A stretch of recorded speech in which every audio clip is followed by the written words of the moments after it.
मांग बरकरार रहते हुए दिहाड़ीदार मजदूर और ट्रांसपोर्ट तबका कोरोना और भूख का एक साथ मुकाबला कर रहे हैं। हुकूमत और आवाम को एक कोरोना वायरस का फैलाव रोकना है।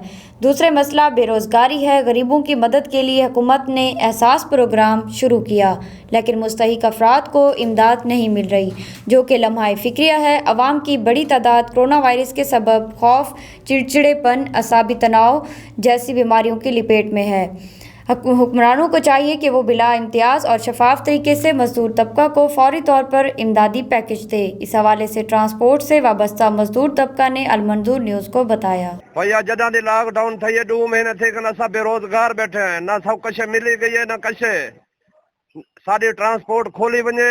लॉकडाउन थे सारे निकम्मे से बेरोजगारी से साकू ना कोई हुकूमत इमदाद मिली है। असां मजदूर आदमी है, साकू हुकूमत ने कशे काई नहीं दी हाली तई भी असां आकार हैं भाई असां हुन किथा वञूं, खुदकुशी करूं क्या करूं। हूं तावन कीता वञे, ये मोटर खोलिया वञे, असां गरीब हाके रहे 500-400 घिन वेंदे, बच्चे खांदन। हूं तो असां भूख के तंग थी गए, न कोई उधार देंदे न कोई कशे देंदे, काकत रात थी गए। असां कोई मेहरबानी करो, असां तो हूं जिंदगी को ही तंग थी गए हैं।